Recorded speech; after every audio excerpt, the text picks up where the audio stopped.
Vamos abrir as nossas Bíblias no primeiro livro dos Reis, capítulo de número 19. Primeiro livro dos Reis, capítulo de número 19.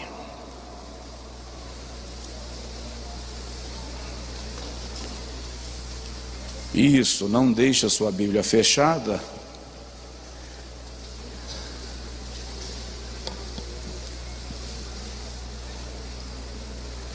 Primeiro livro dos Reis, capítulo 19.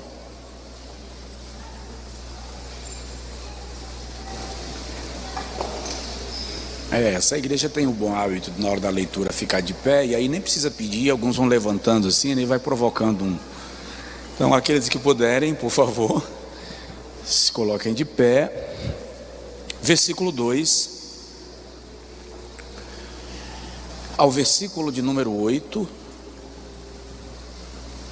Todos encontraram? Podem dizer amém?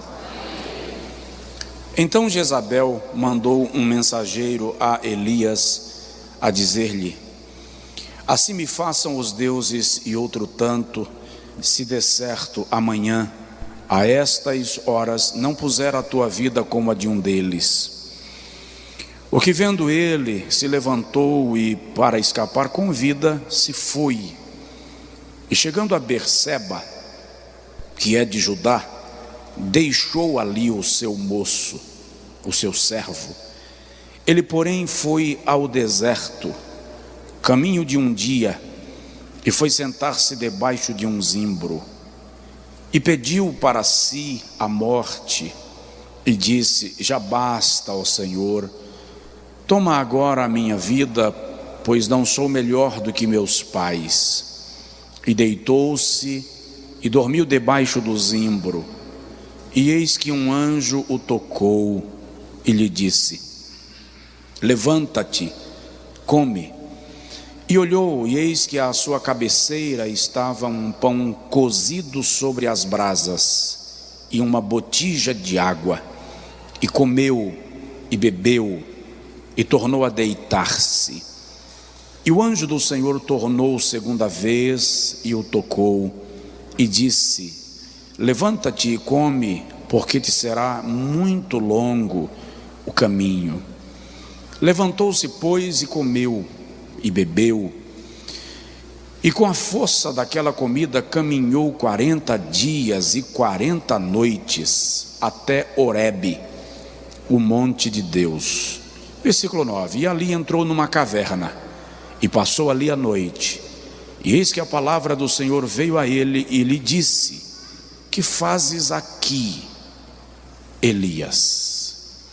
Alguém pode dizer amém? Amém. Diga assim: Deus trata comigo. Não, com gosto. Deus trata comigo no deserto e na caverna. Agora olha para a pessoa do seu lado e pergunta para ele assim: em qual lugar você está?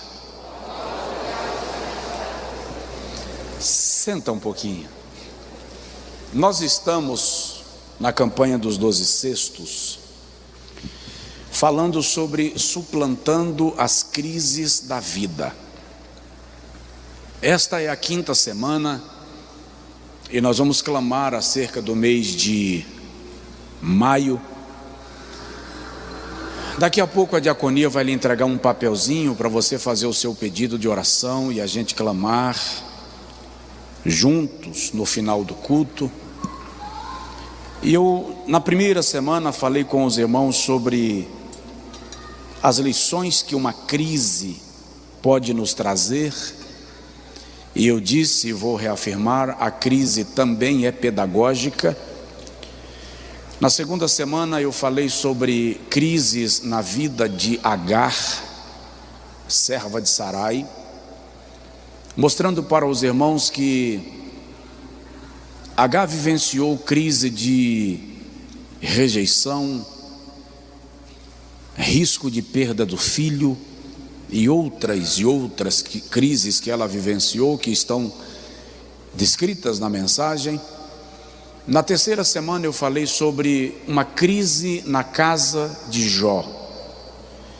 O dia que a fazenda parou a maior fazenda do Oriente, viveu uma série de tragédias sequenciadas que fez o homem mais temente a Deus no Oriente se curvar diante da dor das perdas e lamentar seu nascimento, desejar a própria morte, reclamar porque o Senhor lhe estava golpeando. Semana passada, quarta semana da campanha, comecei a falar sobre Elias, um profeta em conflito. Não terminamos, vamos concluir hoje. E eu estava relendo algumas coisas e tentando compreender o nível da relação de Elias com Deus, o nível da sua intimidade com Deus. E outra vez lembrando que Elias era tão extraordinariamente incomum que o Espírito Santo cuidou de mandar escrever: Elias era um homem sujeito às mesmas paixões que nós. Era uma forma de o Espírito Santo dizer para nós hoje: ei, Elias era tão comum como você. No entanto, viveu uma vida extraordinariamente poderosa, o que revela que, não obstante ele ser um homem tão comum como nós podemos ser tão extraordinários quanto ele. Só uns 10 entenderam. Embora ele tenha sido tão comum como nós podemos ser tão extraordinários como ele foi. E essa é a única razão que eu consigo entender de o Espírito Santo mandar Tiago escrever. Coloca aí que Elias era um homem sujeito às mesmas limitações, às mesmas paixões. Estudamos semana passada sobre a crise que Elias vivenciou e como ele é um exemplo para nós de que crises não são exclusivas dos fracos na fé. Crises não são restritas àqueles que nós chamamos de frios, menos fervorosos. Elias é um exemplo de que um homem poderoso em Deus pode entrar em colapso espiritual. E eu disse aqui, como uma vela que queima, derrete, dá uns estalos e se apaga. E por incrível que pareça, aqueles que estão na sala sendo iluminados por esta vela que se apagou, nem sentirão a ausência da sua luz. Basta colocar outra vela no lugar para queimar, derreter e apagar. E assim nós vamos despreocupados das velas que se apagam, quando na verdade são instrumentos que Deus acendeu para resplandecer na sala onde nós estamos. Elias, portanto, é um claro exemplo de que qualquer homem de Deus e qualquer mulher de Deus pode ter uma profunda crise espiritual. Na semana passada eu falei um pouco sobre Elias antes do Carmelo, antes do desafio com os profetas de Baal. Falei sobre o cenário, o contexto em que Elias viveu, um contexto de reis ímpios, sucedendo reis ímpios no trono de Israel. E é incrível que quando você lê o relato, a narrativa bíblica, você percebe que era um pior do que o outro. Onre fez o que era mal aos olhos do Senhor, mais do que todos os reis que o antecederam. Aí vem Acabe e faz o que é mal aos olhos do Senhor, mais do que todos os reis que o antecederam.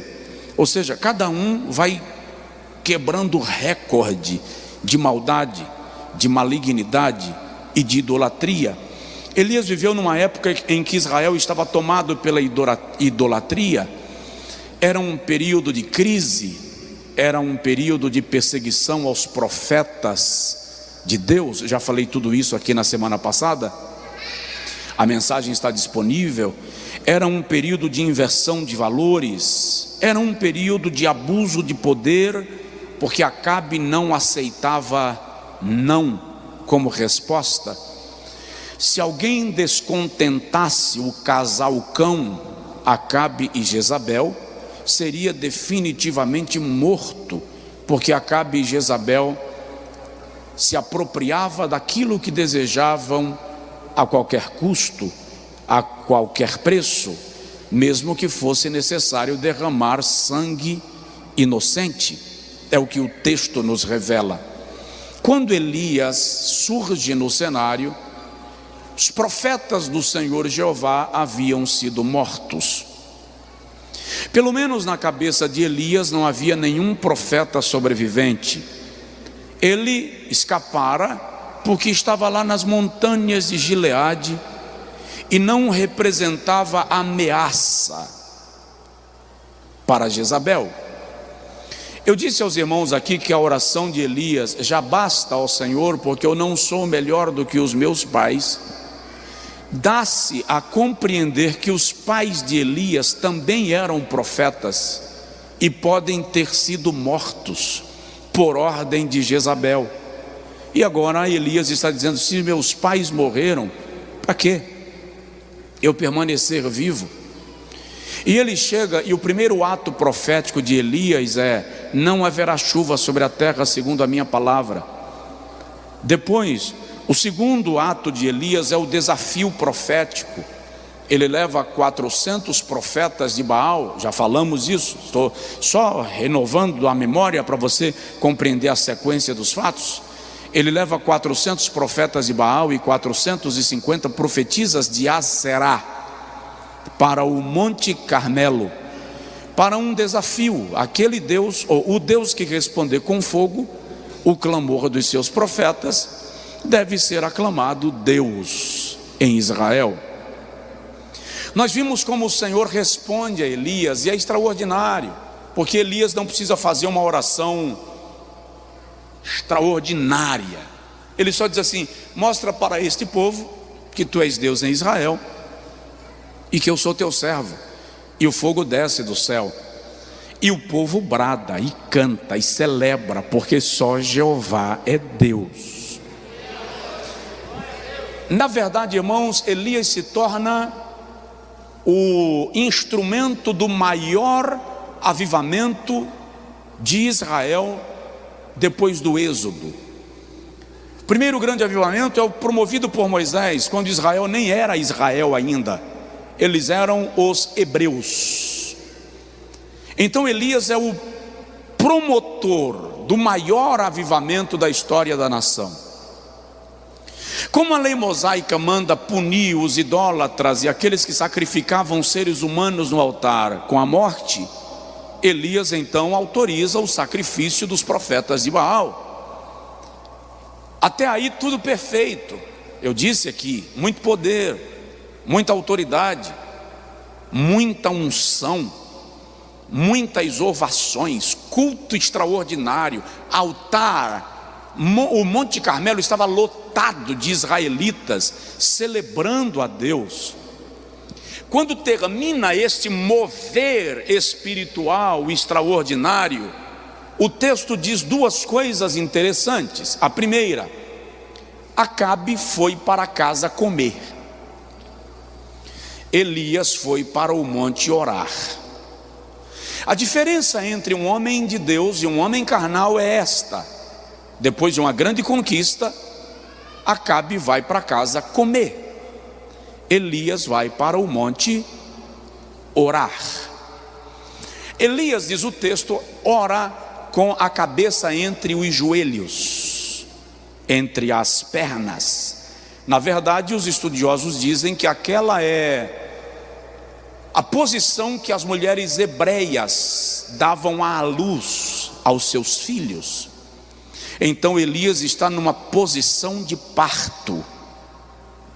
Tem alguma coisa a ver?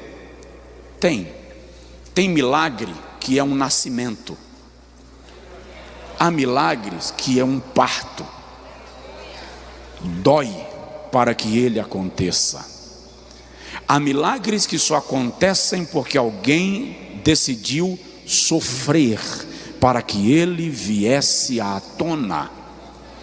Provoca seu vizinho e diz para ele: há um grande milagre para a sua vida.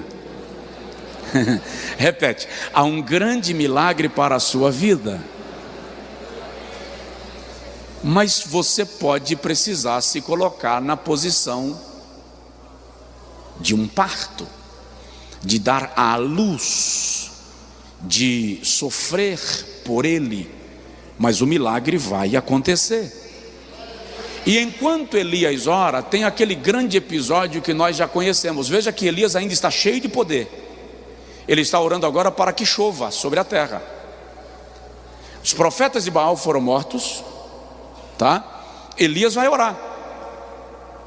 E na sua oração ele está pedindo a Deus chuva. Agora libera a chuva que eu retive. E ele manda o seu moço: vai olhar no cume do monte se tem sinal de chuva. E o moço vai e volta e diz: o céu está limpo. Vai novamente, voltou, o céu está limpo. 7 vezes. Na 7ª vez o moço volta e diz assim: eu vejo uma pequena nuvem do tamanho da mão de um homem, mas este é o sinal. Eu vejo uma pequena nuvem do tamanho da mão de um homem, do punho de um homem, essa é a expressão. E Elias diz assim: corre, desce o monte, avisa para Acabe que suba na sua carruagem e vá embora, porque vem chuva forte sobre a terra.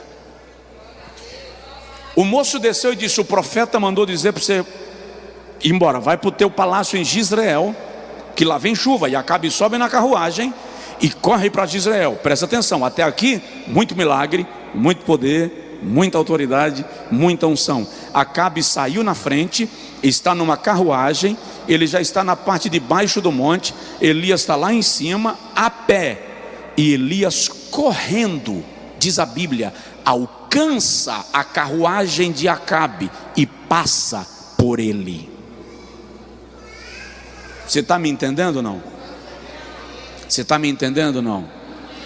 Diga comigo: no poder de Deus, ainda que eu esteja a pé, serei mais veloz do que aqueles que não estão na sua presença.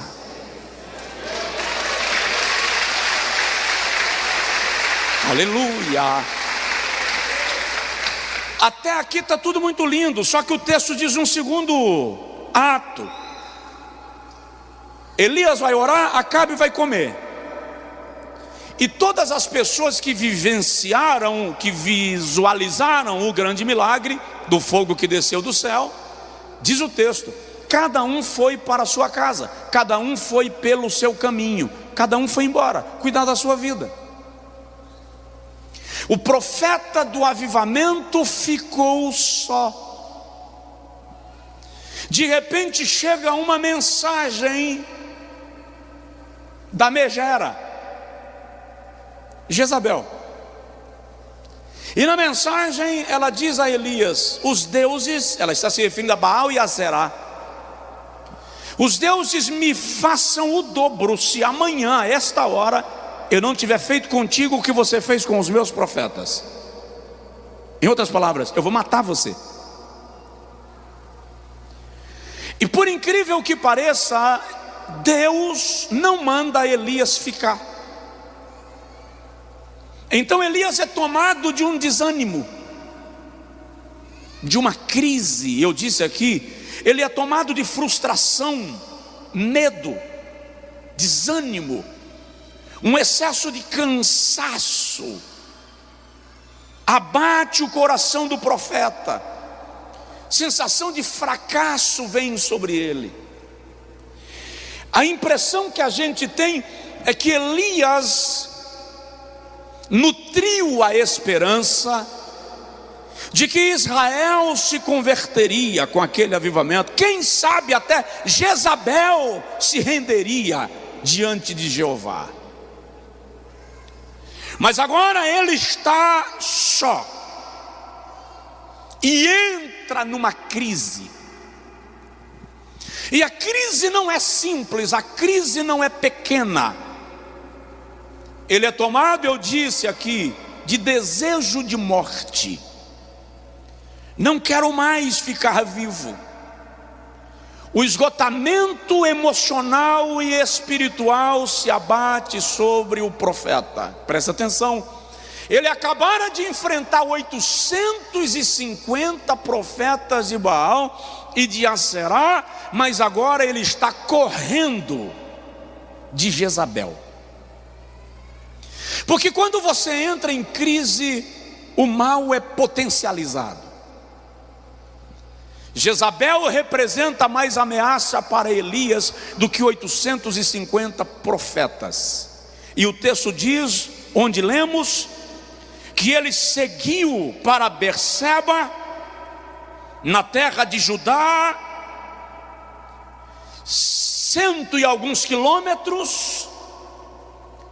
Quando ele chega lá, Elias diz ao seu moço: fica aqui,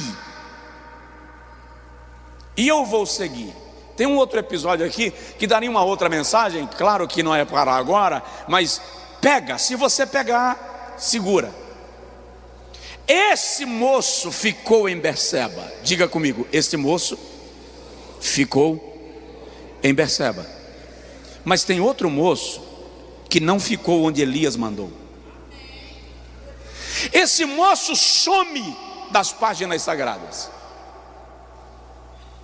Quando Elias volta do seu exílio, ele vai buscar outro moço para andar com ele. Como era o nome? Eliseu.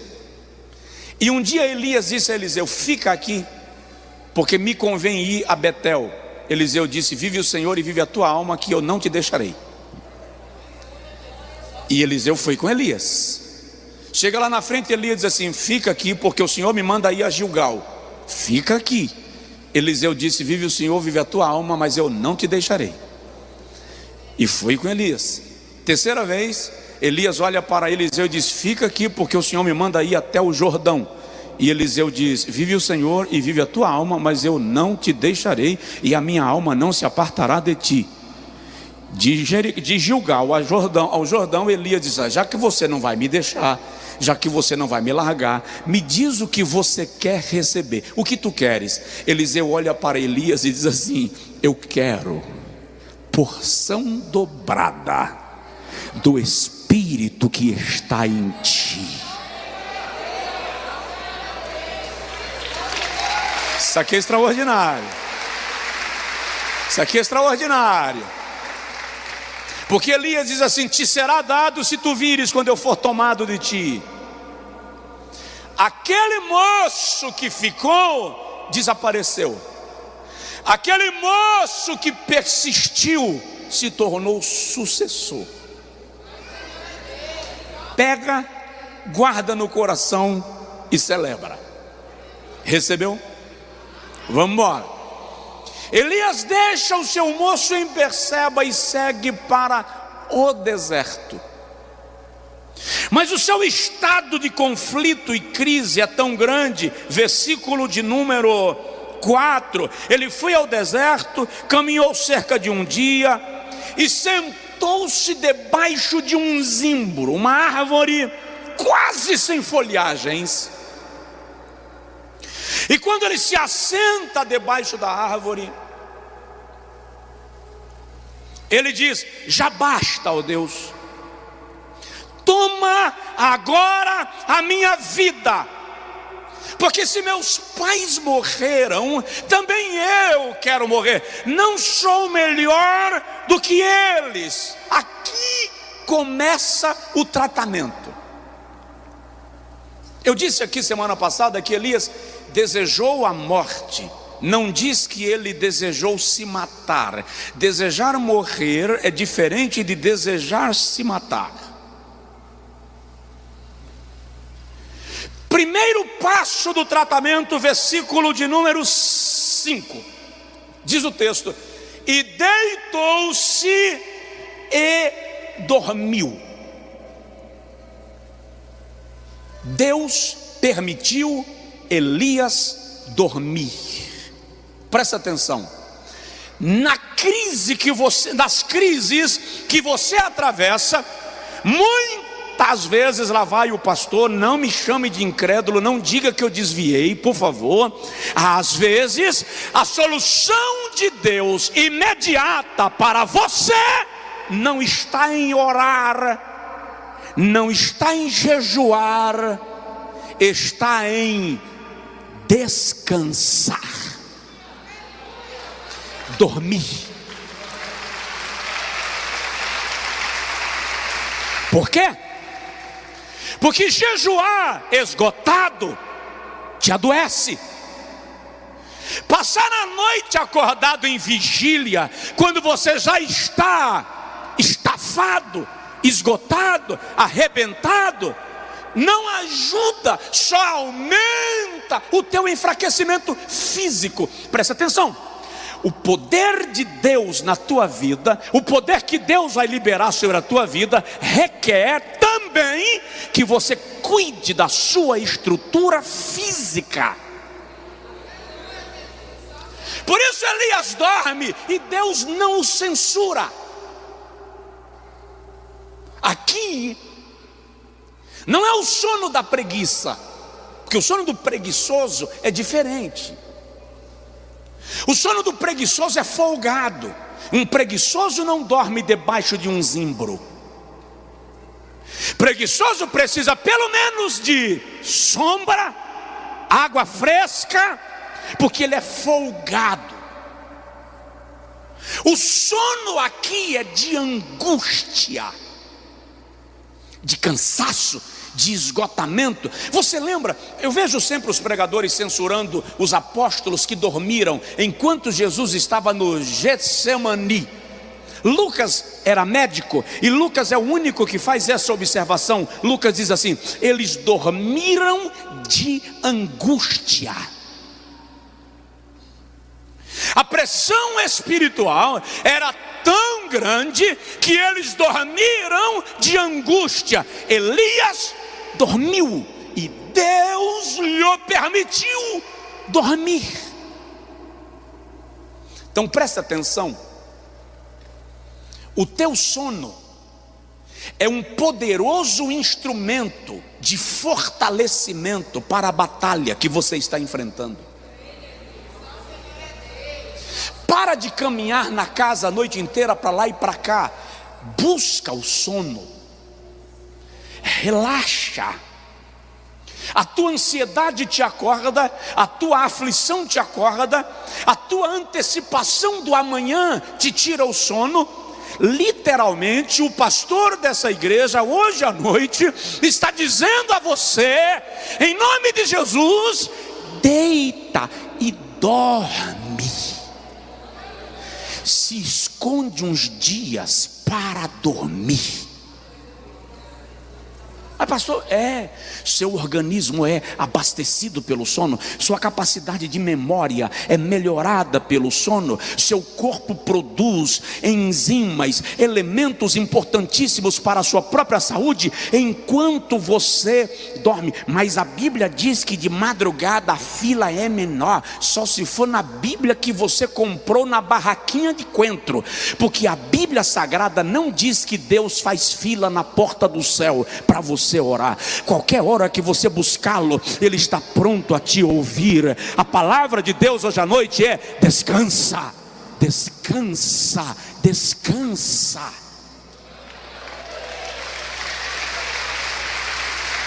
Você precisa se refazer. Tem gente que pensa que o ganhar muito está no trabalhar de maneira desenfreada. O ganhar bem está no trabalhar de maneira programada. Você produz melhor quando você dorme melhor. O profeta dormiu. Eu disse para os irmãos aqui de um dia que encontrei um rapaz aqui na tenda. Eu estava saindo para almoçar já umas 3 da tarde. E ele veio para cometer suicídio nesse viaduto. Alguém viu e chamou e disse: tem uma igreja, entra lá. E entrou com ele. E a cena que ele presenciou em casa não foi uma cena confortável. Então ele queria morrer. Você é o pastor Josué? Sou, vivi isso. Quando ele terminou de me contar, eu rio hoje, porque quando ele me contou, ele disse assim: eu saí daqui naquele dia com muita raiva de você, com muita raiva do senhor. Eu disse: mas o que foi? Porque eu te contei um problemão, e o senhor mandou eu ir para casa, tomar banho, comer e dormir. E ele disse que sentiu muita raiva e voltou para casa e tomou banho com raiva. Agora não era mais raiva da situação que ele viveu, raiva do pastor que não deu importância para o meu problema. Bateu um suco de maracujá, eu falei com ele: bate com casca, e se você achar o do mato, toma o caldo. Comeu, deitou no sofá vendo televisão e apagou. Acordou 4, ele disse, acordou de noite, jantou, deitou, dormiu de novo. Acordou no outro dia, tomou café, deitou, dormiu de novo. Acordou, almoçou, foi tomar banho, agora se sentiu vivo e disse para ele mesmo: é verdade, eu não precisava ter me matado ontem. Tem luz do outro lado da janela. Veio para a igreja, aceitou Jesus como Salvador. Jesus abençoou sua vida, restaurou sua família, restaurou sua casa, e ele foi servir ao Senhor, porque descansar é importante. Jesus, pode olhar, sempre que Jesus desempenhava grandes tarefas, você vai encontrar Jesus se afastando da multidão para descansar. Tem alguém do seu lado? Se tiver, faz assim: dorme. O tratamento de Deus com Elias no deserto é: dorme. Quando ele está dormindo, a Bíblia diz assim: então, versículo de número 5, enquanto ele dormia, um anjo lhe tocou. Preste atenção. Eu tentei localizar hoje na Bíblia quantas vezes você vê o anjo tocando em alguém. Não deu para concluir minha pesquisa, mas você encontra anjos em diversas ocasiões da Bíblia. O anjo apareceu, o anjo se manifestou, o anjo do Senhor disse, mas eu só encontrei 2 referências a o anjo o tocou. Uma, Jacó, no val de Jaboque. O anjo lhe toca e lhe desloca a juntura da coxa. A outra, aqui, pode ter outras referências. Eu não concluí a minha pesquisa, não deu tempo. Mas o fato é de que a relação de Elias com Deus é tão próxima que o anjo não apenas aparece a ele, o anjo não apenas fala com ele, o anjo o toca. É mais ou menos assim: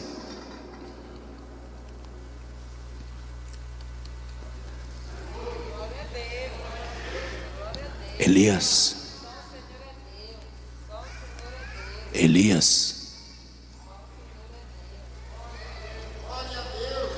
acorda. E Elias se levanta. Nesse nível de esgotamento, você não consegue se levantar por conta própria. Por isso que a gente tem que parar com a mania de censurar quem se esgotou e desabou. Nós temos que parar com essa mania de considerar fraco na fé quem não suportou o peso do avivamento, da perseguição. O anjo lhe toca, e quando o anjo lhe toca, diz a Bíblia, Elias levanta e ele vê que sobre brasas há um pão cozido. Ei! Pão cozido sobre brasas? Não seria assado? O pão já veio cozido, está sobre as brasas para não esfriar. Você não entendeu ainda? Não importa o quanto você está fraco, Deus vai te alimentar com pão do céu. Pão que vem pronto lá do forno de Deus para alimentar você. E não vem duro, não vem frio, não vem vencido, não vem mofo, vem quente. O Senhor vai te alimentar com pão novo. Nem só de pão viverá o homem, mas de toda a palavra que procede da boca de Deus.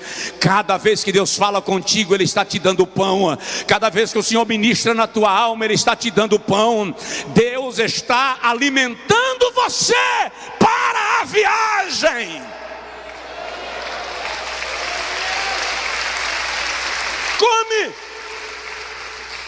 Come. Há um pão sobre brasas, cozido. O pão é do céu. O Senhor quer te alimentar de um pão que você não conhece.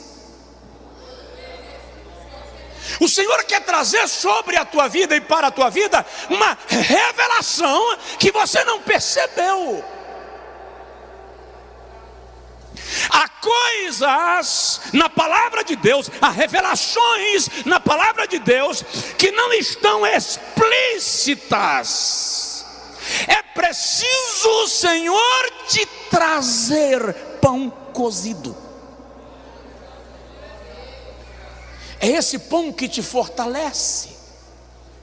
E além de pão, a Bíblia diz, Elias está sendo tratado no deserto. Presta atenção, Elias está sendo tratado no deserto. É muito incrível que no deserto Jeová dá pão, na caverna não. Porque tem uma fase que Deus não te confronta. Tem uma fase que Deus não te repreende. Por quê? Porque você não está em condição de ser confrontado. Você está fraco, esgotado, arrebentado. Ele vai te fortalecer, te dar comida, te alimentar, para você se levantar. Além de pão, tem água. A Bíblia diz que havia pão e uma botija de água. Água fala de renovo, fala de refrigério. Você já percebeu que tem dia que você dorme péssimo, pedindo para não acordar? Ninguém aqui jamais passou por isso. Só eu. Você nunca dormiu pedindo para não acordar? E quando você acorda, que você abre o olho e fala assim: acordei. Não é que você queria morrer, é que você queria dormir até a nuvem passar. Quem já viveu isso? Levanta a mão. Ah, tá. Pensei que eu estava sozinho nesse universo. Mas quando você acorda, você já viveu isso? Você dormiu mal, pede para não acordar.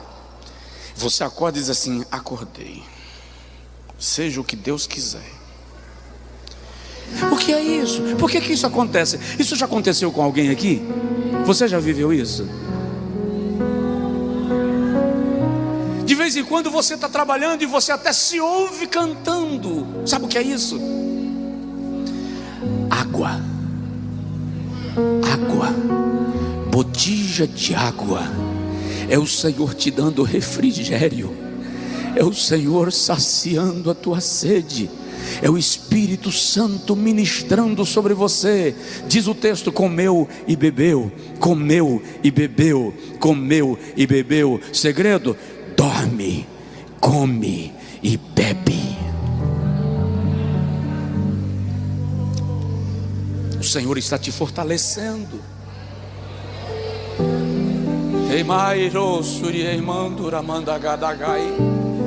E às vezes, quando você chega no lugar do problema, você está esperando o pau quebrar, e a sua alma chegou tão leve, porque o Espírito te deixou dormir, te ruminou a palavra, te deu refrigério, que tudo acontece de maneira estável, porque a presença de Deus em você colocou as coisas na posição necessária para que você seja abençoado e atravesse o deserto.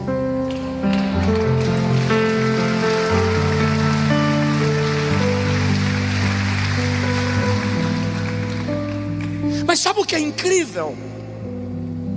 O texto diz que Elias comeu o pão bebeu a água, e diz o texto, e voltou a dormir. Ele dorme de novo. Ei, a presença do anjo não desperta Elias, porque só o fato de ter um anjo te acordando já é suficiente para você dizer assim: não vou dormir mais. Jezabel pode até vir, mas tem anjo. Não, Elias está tão péssimo que ele não percebe o fenômeno do anjo. Você pensa que Deus não entende quando você está tão dilacerado, tão arrebentado, que você não percebe quando Ele se manifesta a você? Ele entende. Sentou do lado da tua cama e te acarinhou, e você não percebeu. Sabe, você acordou de madrugada com a sensação que alguém arrumou teu cabelo. Você acordou de madrugada com a sensação que alguém te deu um beijo na testa. Mas você acordou e voltou a dormir porque você está tão péssimo que você não consegue discernir a presença do anjo. Voltou a dormir. E outra vez eu acho incrível, porque o anjo outra vez deixa Elias dormir. Por quê? Porque ele precisa se refazer. Fala com o teu vizinho aí, você precisa se refazer. Ei, eu vou dizer isso para alguém. Você precisa resolver um sério problema e você está com pressa de resolvê-lo. Mas ouve o que Deus está dizendo para você: não meta a mão antes de você se refazer, se recompor.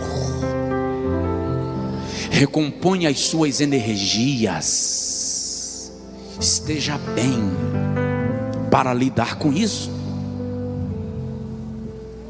Durma o quanto você precisar. Mas vão me chamar de preguiçoso. Você não é, você está na batalha. Você tem direito de descanso. Descanse. Quando ele dorme mais um tempo, que a Bíblia não diz quanto tempo, segunda vez, o anjo o tocou. Se eu não encontrei muitas referências de o anjo tocando em alguém, eu não encontrei nenhuma a não ser essa, de o anjo tocando 2 vezes.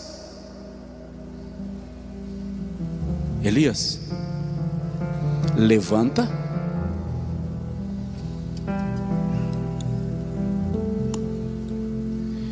come novamente. Olha para mim. Levanta e come novamente. Diga comigo: durma mais, coma mais, beba mais, se refaça fisicamente, se alimente da palavra. Deixa o Espírito Santo te dar refrigério. O quanto Ele ministrar, você está sendo tratado no deserto. Deus está tratando você no deserto. Deus está te fortalecendo no deserto. Por quê?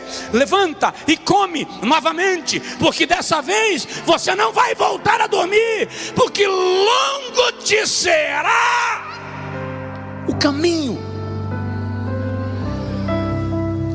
Como longo será o caminho? Se eu pedir a Deus para morrer, Deus está dizendo: você não vai morrer no deserto, você vai viajar até o Horebe. Você tem 40 dias e 40 noites de caminhada. Recebe esta palavra: você não vai morrer no deserto. Longo é o caminho, ainda há uma viagem para fazer, ainda há algo para realizar. Deus ainda conta com você. Não morra. Elias levanta e come e segue viagem. E diz o texto que ele comeu e bebeu, e com a força daquela comida caminhou 40 dias e 40 noites até o Horebe. Por quê? Porque no deserto eu te alimento,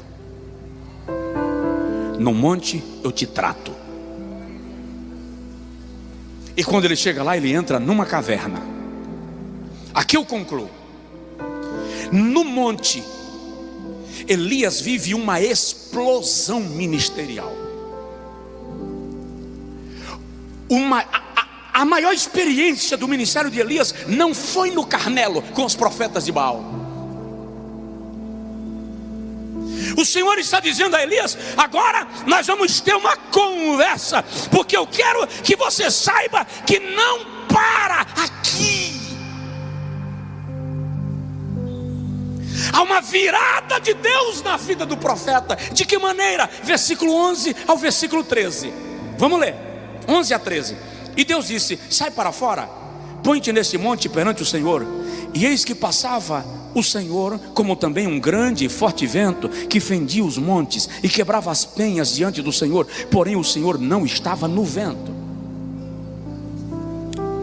Depois diz o texto: Elias ouve que vem uma saraiva, chuva de pedra, e ele diz: aí vem Deus. E Deus não está na saraiva.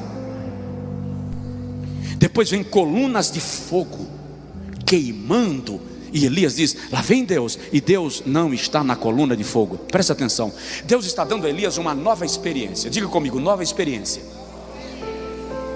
O que você conhece de vida espiritual até aqui não é comparável com o que Deus está querendo te revelar. Elias está acostumado com o Deus que desce fogo do céu. Elias está acostumado com o Deus que faz a chuva cair, faz a chuva parar. Mas agora Deus está querendo que Elias conheça o Senhor que trabalha no silêncio.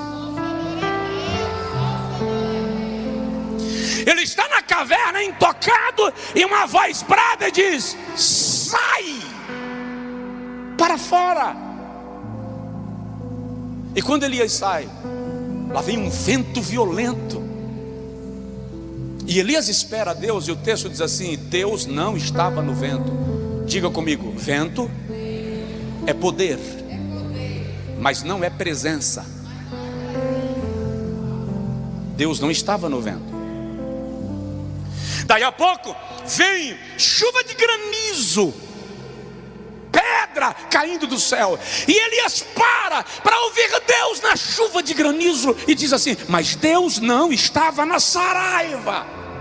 Diga comigo: saraiva é poder, mas não é presença.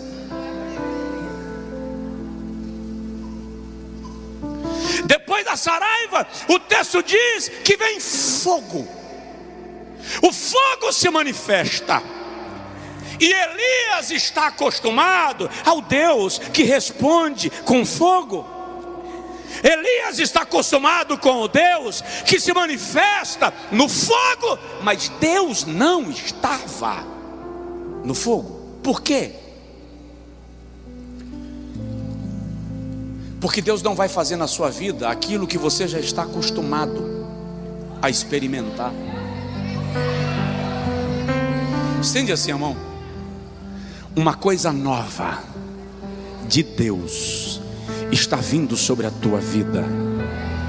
Uma experiência que você ainda não teve.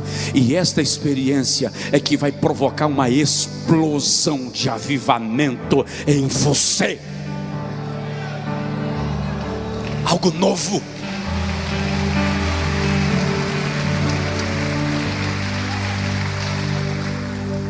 Algo novo de Deus. Elias vai viver uma nova experiência com Deus. Tem muita gente que está esmagado na fé, porque pensa que Deus pode ser previsível, porque eles estão limitados àquilo que Deus sempre fez na minha vida. Só que Deus não precisa ficar repetindo aquilo que Ele sempre fez. Quando passa tudo e Deus não se manifesta, a Bíblia diz que na bonança houve silêncio. E no silêncio uma voz brada e diz: que fazes aqui, Elias? Irmão, eu e você precisamos entender que Deus também trabalha no silêncio. Que Deus também se manifesta no silêncio. Depois de uma nova experiência, Elias vai receber de Deus uma nova orientação. Vai, versículo 15, volta pelo teu caminho para o deserto de Damasco. Chegando lá, unge a Azael rei sobre a Síria, unge a Jeú rei sobre Israel, e unge a Eliseu filho de Safate profeta em teu lugar. Vem cá. Elias pensou que a missão dele tinha terminado no Carmelo. Então Deus está dizendo: sua missão não terminou, você vai voltar pelo seu caminho. Diga comigo: volta pelo teu caminho. Tipo assim, você viajou para o Horebe fugindo de Jezabel. Agora eu quero te ensinar como é que você volta pelo caminho, pelo lugar onde você fugiu por medo. Eu te faço voltar revestido de autoridade, revestido de unção. Volta com autoridade, volta com uma nova missão. Qual é a nova missão? Até aqui, o ministério de Elias se restringia a Israel. Agora Deus está dizendo: teu ministério vai sair das fronteiras de Israel e você vai ungir o rei da Síria. Deus amplia o ministério de Elias.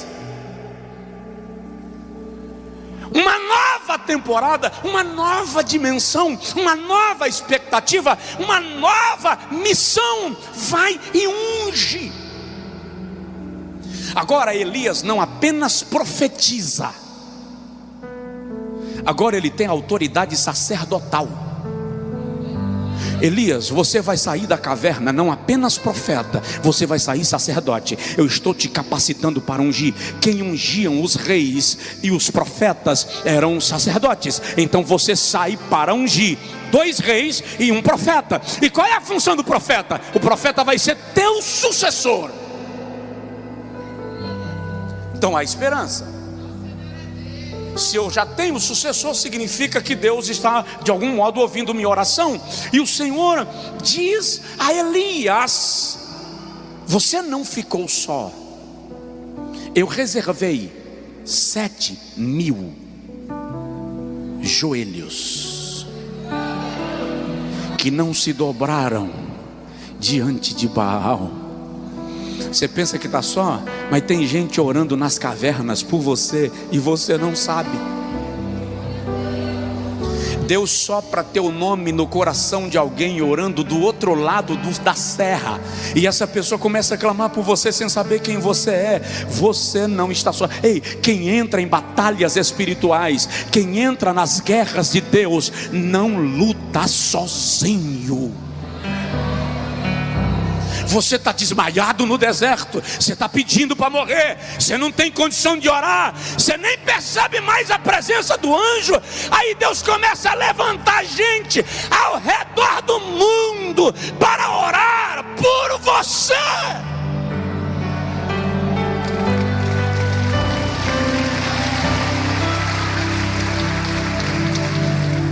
E Elias volta. E o interessante é que Elias unge a Eliseu, mas ele não unge ao rei da Síria, e nem unge o rei Jeú para ocupar o trono em Israel. Quem faz isso é Eliseu. Por quê? Porque Deus está dando a Elias um sucessor à altura do seu ministério.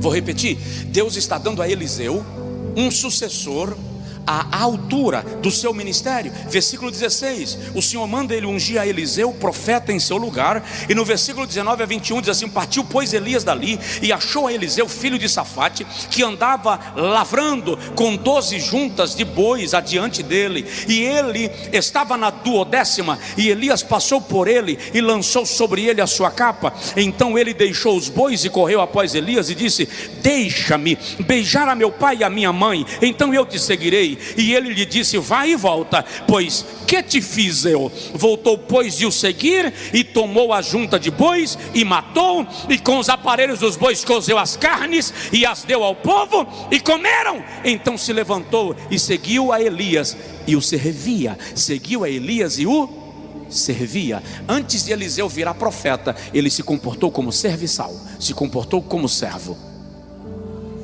Antes de virar profeta, ele matou bois e distribuiu para o povo. O que eu quero te dizer é que não importa o tamanho da tua crise, Deus está te fazendo um pai espiritual. Deus está te fazendo mãe espiritual. Você vai gerar filhos espirituais. Você vai gerar gente que debaixo da unção que Deus te deu, vai reproduzir a unção que Deus depositou sobre você.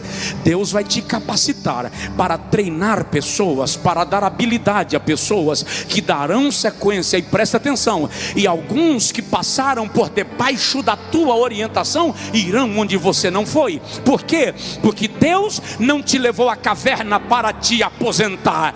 Deus não te levou à caverna para te fazer esquecer. Deus te levou à caverna para te mudar de nível. Os processos de Deus têm propósito. Os processos de Deus têm propósito. Você vai sair da crise. Aliás, o deserto é crise, a caverna é tratamento.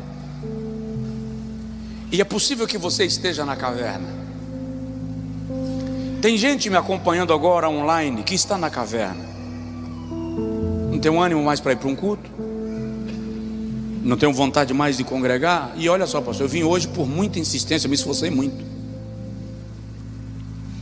porque você foi atingido pelo veneno do recado de Jezabel. Os recados de Jezabel continuam chegando para homens e mulheres de Deus, e eles mergulham numa crise sem precedentes, sem conseguir dar conta da sua própria angústia. E muitos desabam no deserto. Mas o incrível é que Deus te viu deitado debaixo do zimbro e já mandou o anjo ao teu encontro. E o mais incrível é que no deserto quem veio foi o anjo, mas na caverna quem veio foi o próprio Deus.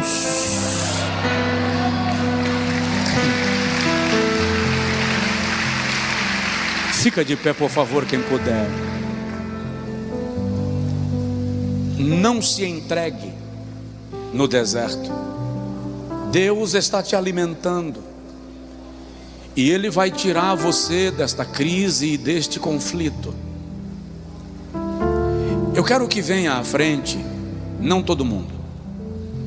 Você que precisa colocar um conflito interior diante de Deus, e você quer que o Senhor trate desse assunto com você, saia do seu lugar, por gentileza, venha aqui ao altar e eu quero orar contigo.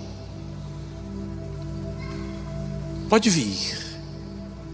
E eu não vou chamar duas vezes. Eu não estou falando com meninos, eu estou falando com profetas que enfrentam desafios nos montes da vida. O Senhor conhece o seu desafio. O Senhor sabe aquilo que te fez mergulhar em conflito e em crise. Deus falou e parece que Deus esqueceu, pastor, não cumpriu. Deus falou?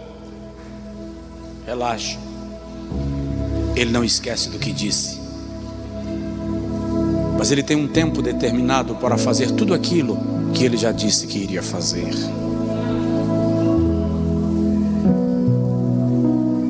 O Senhor veio te encontrar, e a pergunta é: que fazes aqui, Elias? Você esperou Deus nos fenômenos, no terremoto, no vento, na saraiva, e Deus não se manifestou. Por que Deus não se manifesta de forma extraordinária e não resolve logo isso? Por que Deus não faz algo? Por que Deus não troveja e dá um brado sobre isso? Porque há assuntos que Deus quer tratar no silêncio. Mas a Bíblia diz que Ele trabalha por aqueles que nele esperam.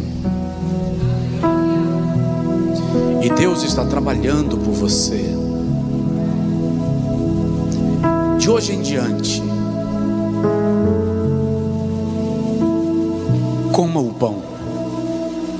Coma o pão. Seja fortalecido pelo pão. Beba a água. Deixe o Espírito Santo lhe trazer refrigério. E um conselho do seu pastor: descanse, descanse, descanse. Durma, recomponha as suas energias, reabasteça seu corpo. Tem gente aqui que tá com o sentimento que vai ficar doido. Pastor, minha mente está dando pane, eu acho que eu vou enlouquecer. Tem gente aqui que está dando crise de ansiedade, picos mentais, que às vezes você não se reconhece. Você levanta de madrugada e fica caminhando dentro de casa, procurando o sono em algum lugar. Liga a televisão, desliga a televisão, abre as redes sociais, fecha as redes sociais, e você não consegue dormir. E o Espírito Santo de Deus me manda te dizer que hoje você vai dormir. Você vai dormir. Até para ouvir Deus, você precisa estar em condição. Pai, eu peço que os teus servos durmam. Eu peço que esta mulher hoje sinta sono antes da hora que ela costuma dormir depois de brigar com a sua insônia. Eu declaro nesta noite, em nome de Jesus, o sono dos justos sobre o teu servo e sobre a tua serva. E enquanto ele e ela dorme, ministra esta palavra no seu espírito, faz a sua alma ruminar esta palavra. E eu te peço, Senhor, faz esta pessoa, este homem, esta mulher acordar bebendo água, um louvor da graça sendo entoado em sua mente. E tem gente aqui que vai amanhecer na sua mente cantando um louvor que nunca ouviu em lugar nenhum, porque o Senhor vai te dar uma melodia do céu para confortar exclusivamente a tua alma neste dia que se chama hoje.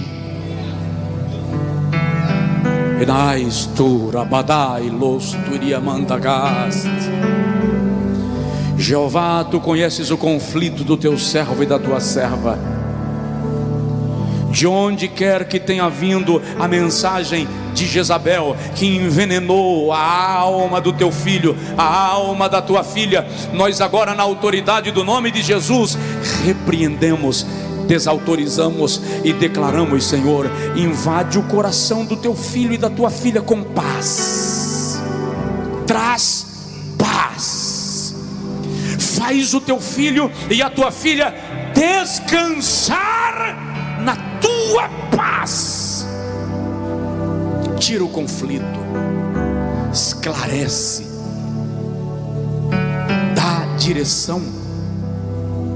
Dá direção. Teu filho está perdido, sem saber que decisão tomar, para onde andar.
Olhar com a sensação que está andando em círculos, eu ministro em nome de Jesus agora e peço: Espírito de Deus, dá uma direção no teu nome, no teu nome. no teu nome. Se você crê que recebeu de Deus uma porção do céu, dá um brado de glórias e aplausos a Ele. Volte para o seu lugar com alegria, sabendo que Deus entrou na tua história. Ele te encontrou na caverna.